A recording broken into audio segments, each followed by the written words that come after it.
तो आज दीप महायज्ञ की इस पावन बेला पर उपस्थित हो पाने का एक सौभाग्य हम लोगों को मिला। और जो दीप महायज्ञ की बेला आती है वो सही पूछें तो एक पुकार को, एक संकल्प को, एक सौभाग्य को लेकर के आते। याद दिलाती आती है कि जो क्षण हैं, जिन क्षणों में हम लोग दीपकों को जलाने के लिए यहां आकर के उपस्थित हुए हैं, ये किस संदेश को लेकर के आया। मात्र दीपकों को जलाना होता तो आप में से किसी को यहां पर आने की आवश्यकता नहीं होती। दीपकों को जलाने का कार्य व्यक्ति घर पर बैठ करके कर सकता है और दीपकों को जलाने के लिए किसी प्रशिक्षण की आवश्यकता भी नहीं है। एक माचिस, एक अगरबत्ती, एक मोमबत्ती, एक लाइटर उस कार्य को करने के लिए पर्याप्त होता है। आप लोग यहां आकर के बैठे हैं क्योंकि आज का एक क्षण आपके जीवन में सौभाग्य के एक नए द्वार को खोलने के लिए आया है। मैं हर बहन से कहूंगा, हर प्रतिभागी से कहूंगा कि शांत चित्त होकर के हम लोग ये सोच करके देखें कि न जाने जीवन की वो कौन सी राह थी जो हमें यहां खींच करके लाई। सुल्तानपुर की हमारी युवा प्रकोष्ठ की टीम ने जिस तरह का परिश्रम यहां पर किया और जिस तरह से यहां पर एक धरती पर स्वर्ग की रचना को करके दिखाया, उसके लिए उनकी जितनी प्रशंसा की जाए उतनी कम ही होगी। इतनी मेहनत के साथ, इतने परिश्रम के साथ, इतनी भावना के साथ न जाने कितने गांवों में गए, न जाने कितने लोगों को व्यक्तिगत दृष्टि से आमंत्रित किया, न जाने कितने लोगों को पुकारा और न जाने कितने लोगों को यहां ला करके ठहराया। गुरुदेव का आशीर्वाद न होता तो इतनी सारी व्यवस्था को बना पाना संभव न हो पाया होता।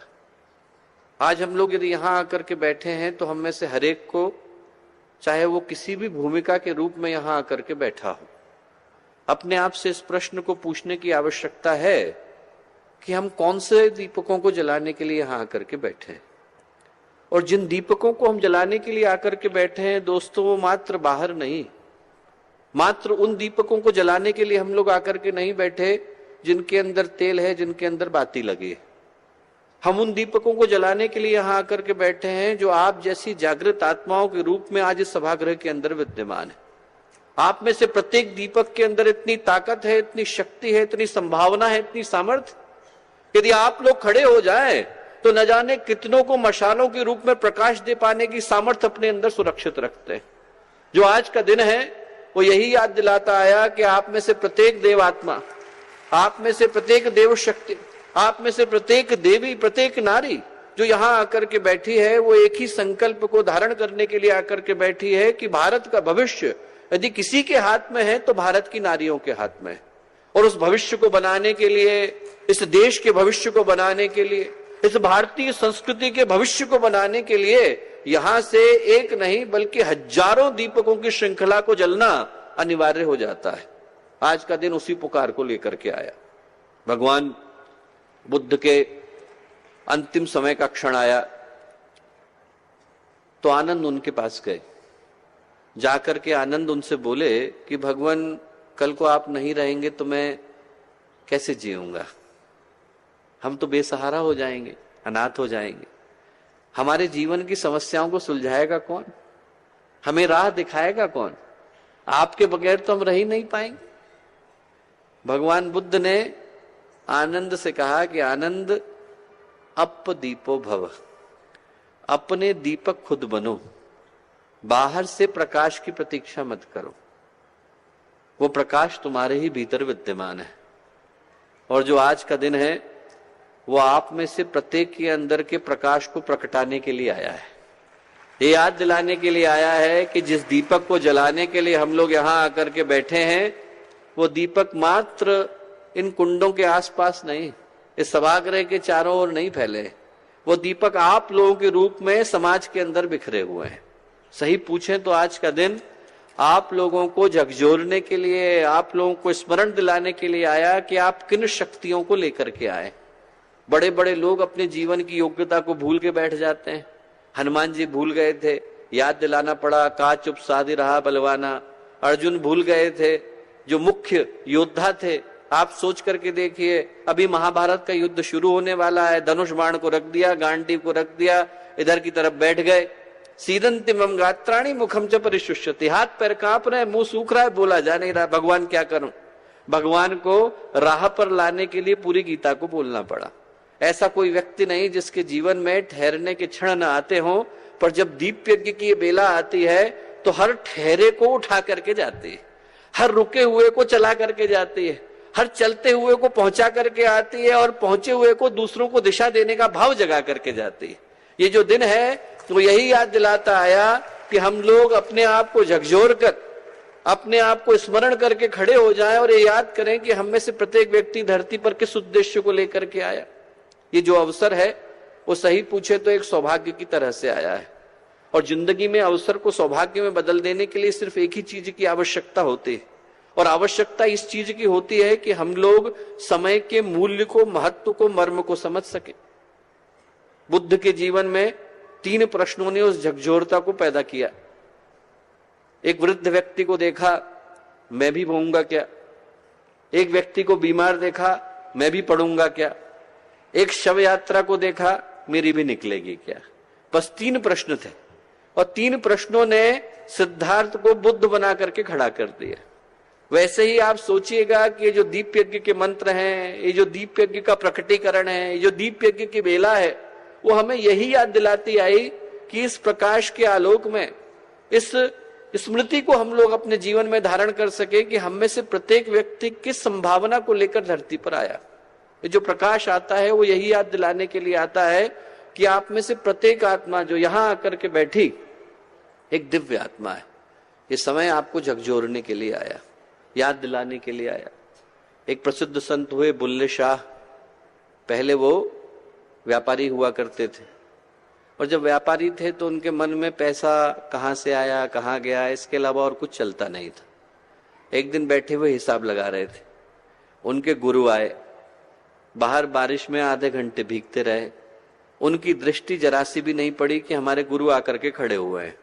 आधे घंटे के बाद दृष्टि गई तो देखा गुरु भीग रहे हैं। अब मन लज्जा से नीचे झुक गया कि अरे गुरुदेव बाहर खड़े हुए हैं और मैं यहाँ हिसाब लगाने में लगा हूं। गुरु ने पूछा कि बेटा क्या कर रहा था? घबराहट में उनके मुंह से लिखा, भगवान का नाम लिख रहा था। हंस दिए गुरु और चले गए, कुछ बोले नहीं। अगले दिन जो है आए, फकीर का भेष धरा और धर करके बाहर बैठ गए। एक पुराना कपड़ा था, हम लोग बोलते हैं पोंछा, गुदड़ी, वो लेकर के बैठ गए और गुदड़ी को उधेड़ने लगे। 1 घंटा देखा, 2 घंटा देखा, 3 घंटा देखा। बड़े ध्यान से बुल्ले शाह देख रहे थे, इराक के रहने वाले थे। बुल्ले शाह ने उनसे पूछा, क्यों भैया क्या कर रहे हो? हमारा कुछ खो गया है, वो ढूंढ रहे हैं। क्या खो गया है तुम्हारा? बोले हमारा ऊंट खो गया है। बोले गुदड़ी में ऊंट मिलता है क्या भला? उनके गुरु बोले और महल में खुदा मिलता है क्या भला? बाहर तो निकल। बस वो जो क्षण था वो बुल्ले शाह को झकझोर करके चला गया। वहां से आए, गुरु नानक से दीक्षा ली और यहाँ के संत कहलाए। जीवन में ऐसी घटनाएं आती हैं तो हमको झकझोरने के लिए आती। 12 साल का बालक था, नाम था नारायण। शादी करने के लिए गया। शादी कराने वाले पंडित ने दोनों के दुपट्टे को बांधा और बांधते हुए क्या कहा? सावधान। महाराष्ट्र में बोलते हैं, सावधान बोलना था। नारायण के हृदय में विचार आया, संकल्प कौन था? सावधान होने को क्यों कह रहा है? जैसे ही विचार आया वैसे ही उनने सोचा कि इसलिए कह रहा है कि मनुष्य के जीवन के रूप में ये जो एक मुझे अवसर मिला, इसका अंतिम लक्ष्य क्या है, इसका अनुसंधान तो अनिवार्य है। बस शादी के मंडप को त्यागा, त्रयंबकेश्वर के पास जंगल में बैठे। 12 वर्ष के बाद दोबारा उठे तो नारायण का नाम समर्थ गुरु रामदास हो गया था। घटना साधारण सी थी। घटना यही थी कि 12 साल के बालक को सावधान होने को कहा था। शादी कराने वाले पंडित ने भी न जाने कितनों को कहा होगा और न जाने कितनों ने सुना होगा, उनमें से कोई सावधान नहीं हुआ। एक के जीवन में क्रांति घट गई। घटाने के लिए क्या अनिवार्य होता है? बाहर जो घट रहा है वो अनिवार्य नहीं होता, भीतर जो घट रहा है वो अनिवार्य होता है। मैं कहूंगा कि जब आप बाहर के दीपक को जलाएं तो भीतर के दीपक को जलाने का भी प्रयत्न करें। ये सोचें कि जो अवसर मिला मनुष्य जीवन के रूप में वो किस सौभाग्य को वर्ण करने के लिए मिला। शास्त्रों को हम लोग पढ़ते हैं तो पाते हैं कि इससे बढ़कर के सौभाग्य दूसरा नहीं, ऐसा शास्त्रज्ञ पुकारते हैं। बड़े भाग मनुज तन पावा, सुर दुर्लभ सदग्रंथ ही गावा। बड़े भाग्य से मनुष्य का जीवन मिलता है। न जाने कौन कौन सी योनियों से गुजरना पड़ता है, कष्ट, कठिनाई, पीड़ा, पतन, न जाने कहां से गुजरने के बाद मक्खी, मच्छर, गधा, घोड़ा, कुत्ता, बिल्ली, शास्त्र कहते हैं इन सारी योनियों से गुजरने के बाद, 84 लाख योनियों से गुजरने के बाद एक दिन संभावना जागती है और इंसान को इंसान का तन धारण कर पाने का सौभाग्य मिल पाता है। शास्त्रों की दृष्टि से हमारे जीवन की सबसे बहुमूल्य घटना क्या है कि मनुष्य जीवन को प्राप्त कर पाने का उपहार हमको मिल पाया। और विज्ञान की दृष्टि से देखें तो भी ये कम चमत्कार की घटना नहीं। 4.6 खरब वर्ष की यात्रा है। पहले यूनिसेलुलर बीइंग थे, फिर मल्टी सेलुलर हुए, फिर फिश बने, फिर एम्फीबियन बने, फिर रेप्टाइल बने, फिर एक दिन रेप्टाइल के अंदर जो है वो एप आ गया और एप जो है खड़ा हो गया, खड़ा हुआ तो उसके अंदर इंटेलेक्चुअल इवोल्यूशन हुआ, कॉग्निटिव हुआ, इमोटिव हुआ। और उन सारी घटनाओं का परिणाम यह निकला कि मैं और आप आकर के सभागृह के अंदर बैठ गए। ये घटना भी एक दिन की प्रतीक्षा का परिणाम नहीं। आप चाहे धर्म की दृष्टि से देखें या विज्ञान की दृष्टि से देखें, आप चाहे शास्त्र की दृष्टि से देखें या फिर इवोल्यूशन की दृष्टि से देखें, मनुष्य जीवन को प्राप्त करने की जो घटना मिलती है उससे बढ़कर के सौभाग्य जीवात्मा की यात्रा में दूसरा मिल नहीं सकता। शास्त्र कहते हैं शृण्वन्तु विश्वे अमृतस्य पुत्राय धामानि दिव्यानि तस्तु। अरे सुनो तो सही, अमृत के पुत्र हो, प्रकाश के पुत्र हो, परमपिता के पुत्र हो, विधाता के पुत्र हो, भगवान के पुत्र हो, ऐसी कोई शक्ति नहीं जो आपके कदमों की गति को रोक पाने की सामर्थ्य इस धरती पर रखती हो। जो भगवान का पुत्र है उसकी गति को कौन रोक सकता है? जो ईश्वर का प्रतिनिधि होकर के यहाँ बैठा उसकी गति को रोक पाने की सामर्थ्य किसके अंदर है? पर यदि हम ही अपने जीवन की क्षमताओं को सीमित करके बैठ जाएं, अपनी जिंदगी की जो योग्यता है वो सिर्फ पहली किलकारी मारने से लेकर चिता पर जलने तक इतनी ही सीमित मान करके बैठ जाए तो हमारे अंदर का देवता तो नहीं जागता, पशु जाग जाता है। पेट भरना, परिवार बड़ा करना, इसके अलावा और कोई जीवन का उद्देश्य हो सकता है व्यक्ति को याद ही नहीं आता। जो आज का दिन है वो याद दिलाता आया कि मनुष्य जीवन के रूप में जो सौभाग्य मिला उससे बढ़कर के दूसरा सौभाग्य मनुष्य के जीवन में घटित नहीं हो सकता। और जब हम लोग उस सौभाग्य को अपने चारों ओर टटोल करके देखते हैं, समीक्षा करते हैं, मूल्यांकन करते हैं, हो क्या रहा है, तौल करके देखें तो पाते हैं कि इंसान अपने अंदर के देवता को तो भूल ही गया। इंसान को सिर्फ अपने अंदर का पशु याद है। जीवन किसमें बदल गया है? जीवन संकटों में बदल गया, परेशानियों में बदल गया, समस्याओं में बदल गया, कष्टों में बदल गया, उलझनों में बदल गया। जिंदगी के अंदर इतनी समस्याएं आ गई कि आप किताबों के अंदर भी नहीं पढ़ सकते हैं। 3 चीजें ऊपर वाले से लेकर के आए, शरीर लाए, मन लाए, भावना लाए। शरीर बीमारियों का हेडक्वार्टर बन गया है। थोक के भाव में बीमारियां व्यक्ति को मिल रही। एक जमाना था जब एसिडिटी होती थी तो लोग कहते थे बड़ी बीमारी हुई, और आज की तारीख में तो कैंसर भी सर्दी जुकाम फ्लू की तरह से हो गया है। व्यक्ति रोटी तो 2 ही खा पाता है, गोलियां 20 खानी पड़ती। शरीर गया। मन के अंदर इतना स्ट्रेस और इतना टेंशन आ गया जिसका ठिकाना नहीं। छोटे छोटे व्यक्ति के पास परेशानी, बड़े बड़े व्यक्ति के पास परेशानी। वो दिन दूर नहीं है बेटा जब हम लोग एक बड़ा सा म्यूजियम खोलेंगे, लंबी लाइन लगेगी, 500 रुपए का टिकट लगेगा, लोग लाइन में खड़े हुए हैं। क्यों खड़े हुए हैं? अंदर एक व्यक्ति मुस्कुरा रहा है, उसको देखने के लिए खड़े हुए, बाहर तो मिलते नहीं। शरीर गया, मन गया। इतनी ज्यादा स्ट्रेस और टेंशन व्यक्ति के पास आ गई। अभी कल ही घटना सुना रहा था, हम लोग बंबई गए तो वहां पर एक सज्जन थे, इंडस्ट्रियलिस्ट थे। वो बोले कि भैया इस बार बड़ा नुकसान हुआ, रुआंसे से हो रहे थे। कितने का हुआ? तो बोले 1 करोड़ का हुआ। अरे मैंने कहा बहुत ज्यादा हो गया, अगली बार पूरा हो जाएगा। तो उनकी पत्नी बोली कि भैया इनकी बात मत सुनना आप। मैंने कहा क्यों? बोले 15 करोड़ का फायदा सोच के बैठे थे, 14 करोड़ का फायदा हुआ है। 1 करोड़ का नुकसान नहीं हुआ है। 15 करोड़ का फायदा सोचा था तो 14 करोड़ का फायदा, 1 करोड़ का नुकसान नजर आता है। जीवन ऐसा हो गया है कि व्यक्ति के पास समस्याएं नहीं है तो व्यक्ति उनका आविष्कार करने की स्थिति में आ गया। ढूंढ ली जाए, कहीं से थोड़ा स्ट्रेस आ जाए। शरीर है, मन है, भावना है, वो चली गई। ईश्वर ने जो अनुदान दिया था वो हमारी आंखों के सामने बिखरता हमें नजर आता है। आप पूछेंगे कि मैं बातें आपको क्यों बोल रहा हूं? क्योंकि यदि हम लोग इन समस्याओं के केंद्र में जाएं, हम अपने चारों ओर देखें तो हमें क्या देखने को मिलता है? हमें भटके बीमार इंसान देखने को मिलते हैं, हमें टूटते बिखरते परिवार देखने को मिलते हैं, हमें स्वार्थी निकृष्ट समाज देखने को मिलते हैं, हमें हमारी आंखों के सामने जो भविष्य है वो अंधकारमय नजर आता है। और यदि उनके केंद्र में जाएं, क्योंकि जितनी समस्याएं मैंने बताई, चाहे शरीर हो, मन हो, भावनाएं हो, इन सब के केंद्र में यदि जाकर के हम ये देखना चाहें कि इन समस्याओं का मूल कारण क्या है, तो समस्याओं का मूल कारण एक ही है कि आज व्यक्ति संवेदनाओं की दृष्टि से संकीर्ण हो गया। दिल हमने व्यक्ति का छोटा कर दिया। व्यक्ति के पास पैसा आया, मन की दृष्टि से गरीब हो गया। इधर से व्यक्ति के घर बड़े हो गए, परिवार छोटे हो गए। इधर व्यक्ति के पास सुख के साधन आए, अमीरी आई, बाहर से पैसा आया, अंदर की पवित्रता, अंदर की जो व्यक्तित्व की योग्यता थी, गुण थे, वो पूरी तरह से विदा हो गए। पर यदि समस्या संवेदनाओं के संकीर्ण होने से उपजी है, पर यदि समस्या संवेदनाओं के संकीर्ण होने से उपजी है, ये बात आपके लिए महत्वपूर्ण है। यदि व्यक्ति दिल से छोटा हुआ है, तो यदि सिर्फ एक जगह पर प्रहार किया जाए तो व्यक्ति को फिर से नया कर पाना संभव है।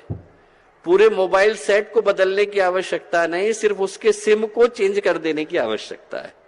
आप लोगों को यहां पर व्यक्ति के सिम को बदलने के लिए बुलाया गया है, व्यक्ति की भावनाओं को बदलने के लिए बुलाया गया है।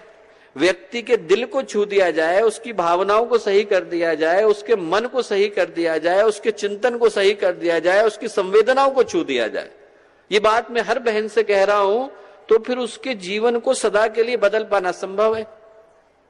अंगुलीमाल को बुद्ध ने बदल नहीं दिया था, चंड कौशिक को महावीर ने बदल नहीं दिया था, पुत्र के प्रेम ने अजामिल को बदल नहीं दिया था, वशिष्ठ के प्रेम ने विश्वामित्र को बदल नहीं दिया था, और गुरुदेव के प्रेम ने क्या हमें नहीं बदला? माता जी के प्रेम ने क्या हमें नहीं बदला? आपको एक नहीं हजारों कहानियां देखने को मिलेंगी जहां पर गुरुदेव के प्रेम ने हर व्यक्ति के जीवन को बदला। पहली बार हमारे कार्यकर्ता थे, अभी दुर्भाग्यवश हम उनको सशरीर अपने मध्य में नहीं पाते, आदरणीय दत्ता मामा जी मिलने के लिए गए गुरुदेव से, ग्वालियर से आए थे, ऑर्थोपेडिक सर्जन थे, बड़े प्रसिद्ध सर्जन थे। मिलने के लिए गए गुरुदेव के पास, तो गुरुदेव जो है कार्यक्रम के लिए निकल रहे थे। सीढ़ियां छोटी छोटी हैं मथुरा की, वहां से उतरते उठते सीढ़ियों के मध्य में मुलाकात हुई। उनने गुरुदेव के पैर छुए। गुरुदेव ने कहा कि बेटा पहली बार आए हो, खाना खा करके जाना। तो गुरुदेव आगे बढ़ गए। उनने पीछे धीरे से कहा, बोले गुरुदेव हमारे रिश्तेदार यहाँ रहते हैं, हम खाना वहां खा लेंगे। उनको लगा कि इतने बड़े व्यक्ति के पास आए हैं, खाना यहाँ पर क्यों परेशान करें, गुरुदेव भी कार्यक्रम के लिए निकल रहे हैं। तो उन्होंने कहा हमारे रिश्तेदार रहते हैं, हम लोग खाना वहां पर खा लेंगे।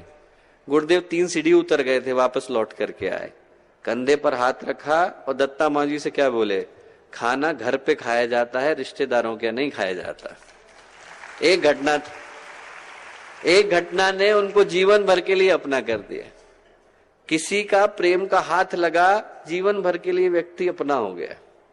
जरा सा अपनापन, जरा सी आत्मीयता, जरा सा प्रेम, जरा सी भावना, जरा सी संवेदना, इससे व्यक्ति के जीवन को पूरी तरह से बदल पाना संभव है। हमारे यहाँ भास्कर मामा जी थे, अब तो दुर्भाग्यवश नहीं रहे। पहली बार आए, जमशेदपुर में फिजिक्स पढ़ाते थे। जब आए तो वो गुरुदेव के पास गए, बोले गुरुदेव मैं सब कुछ छोड़कर आपके पास आना चाहता हूँ। गुरुदेव ने कहा आ जाना बेटा, पर करता क्या है? बोले मैं फिजिक्स पढ़ाता हूँ। गुरुदेव बोले हमारा तो आश्रम है बेटा, यहाँ पर तो फिजिक्स पढ़ाने को कुछ है नहीं, और क्या कर सकता है? बोले मैं गाड़ी चला सकता हूँ। तो गुरुदेव की गाड़ी, गुरुदेव के शरीर त्यागने तक, वंदनीय माता जी की गाड़ी वंदनीय माता जी के शरीर त्यागने तक उन्हीं ने चलाई। एक दिन हर की पौड़ी गए घूमने के लिए। आप में से कोई पहले का शांति कुंज याद करे तो उस समय शांति कुंज आज की तरह से नहीं था, बड़ी मुश्किल से लोग वहां तक पहुंच पाते थे। तो गए हर की पौड़ी। हर की पौड़ी में देखा कि एक व्यक्ति डोसा बना रहा है। उनका मन हुआ कि डोसा मैं खा लूं। जेब टटोली तो पैसे नहीं, मन बड़ा दुखी हो गया।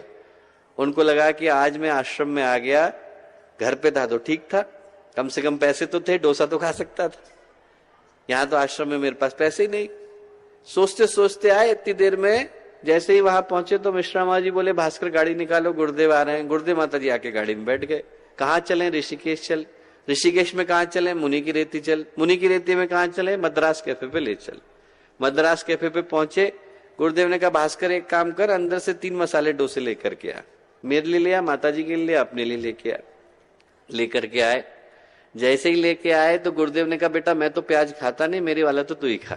माता जी बोली मैं भी नहीं खाती, मेरा वाला भी तू ही खा।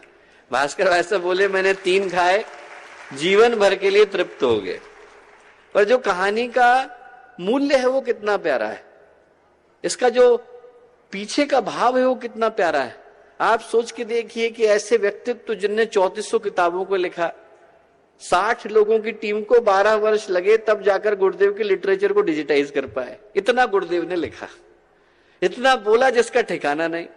5000 में से 3000 केंद्र गुरुदेव की स्थापना है। आप एक में जाइए, छुट्टी मनाइए, दोबारा उसी जगह पे 10 वर्ष के बाद लौटेंगे। इतना करने वाले गुरुदेव, और उनके मन में जैसे ही लगा कि हमारे साथ जो बालक चल रहा है उसका मन डोसा खाने का हो रहा है, तो तुरंत सब कुछ छोड़कर डोसा खिलाने ले गए। ये करने के लिए कितनी बड़ी योग्यता की आवश्यकता है। वो प्यार है जिसने गायत्री परिवार को खड़ा किया। और मैं इन बातों को इसलिए कह रहा हूं कि वो प्यार देने का भाव, प्यार देने का अधिकार, वो आत्मीयता देने का भाव, वो आत्मीयता देने का अधिकार, वो मनुष्य के भावनात्मक नवनिर्माण को कर पाने की सोच यदि किसी एक के अंदर है तो भारत की नारियों के अंदर है। गार्गी, घोषा, पाला का ये देश, गंगा, गीता, गायत्री का ये देश, रानी लक्ष्मीबाई का देश, रानी हाड़ा का देश, रानी होलकर का देश, एक से एक बढ़कर पवित्र नारियों का ये देश। इनके अंदर संकल्प आ जाए तो ये पूरे समाज को नई दृष्टि दिखा पाने की स्थिति में हो सकती है। मैं कहूंगा कि हर वो बहन जो इस शिविर का हिस्सा बनी है वो आज के दिन एक ही संकल्प को लेकर के जाए। आप लोग यहां से दीपक बन करके जाएं। दीपक बनता है तो क्या करता है? दीपक जैसे ही बनता है तो समाज को राह दिखाता है।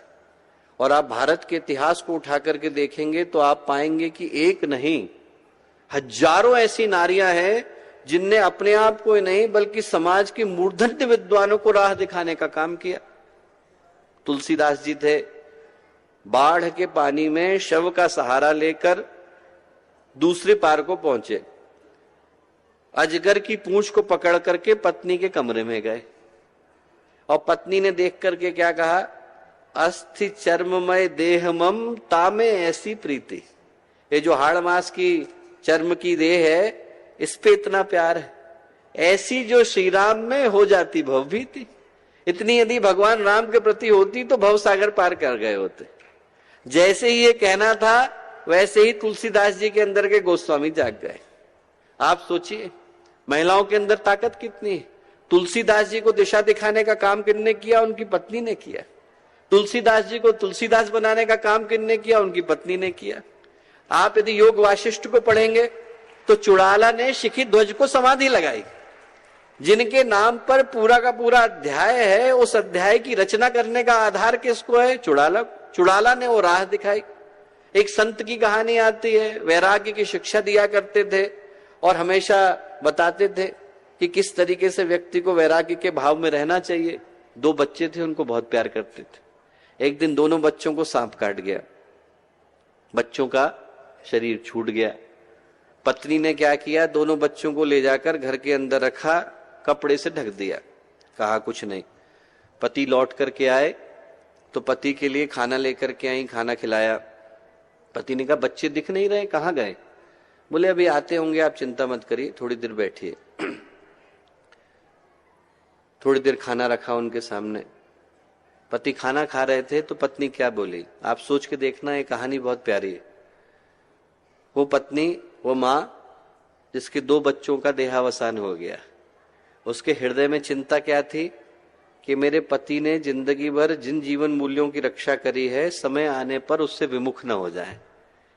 सोचिए आप। वो बोली अपने पति से कि मैं पड़ोसन के पास से 2 सोने के कंगन मांग के लाई। वो वापस मांग रही, वापस दूं कि नहीं दूं? पति बोले अरे वापस दे दो, अपने है ही नहीं, जब अपने पास रखने का क्या अधिकार है? जो चीज हमारी है ही नहीं उसको रखने का क्या अधिकार बनता है? वापस दे दो। बोले आप फिर से सोच लीजिए। बोले हाँ भाई वापस दे दो, जो चीज हमारी नहीं है उसे हमें हमारे पास रखने का कोई अधिकार नहीं, वापस लौटा देना चाहिए। खाना खाया, पानी पिलाया, पति को लेकर के अंदर गई, बच्चों के शव वहां पर रखे थे। पति की आंख से आंसू आ गए। पत्नी बोली रो क्यों रहे हैं? भगवान ने आत्माएं भेजी थी, उनने वापस लौटा ली। जिन पर हमारा कोई अधिकार नहीं था उनके लिए रोने का कोई भाव नहीं। ये भारत की महिलाएं।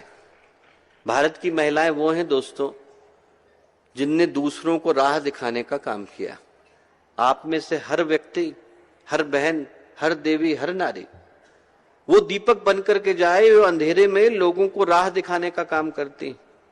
राजा रतन सिंह, अलाउद्दीन खिलजी ने हमला कर दिया, पत्नी के प्रेम में इतना मोहित थे कि लड़ाई करने के लिए उठ ही नहीं रहे थे। बहुत कह करके पत्नी ने मनाया, हाड़ा रानी ने, जाइए आप लड़के आइए। बड़ी मुश्किल से गए। जब जाने का वक्त आया तो उनने कहा कि आप आपके शरीर का थोड़ा सा हिस्सा मुझे दे दीजिए, मैं उसको देखूंगा तो आपकी याद कर सकूंगा। उनको लगा कि बाल की लट काट करके देंगे।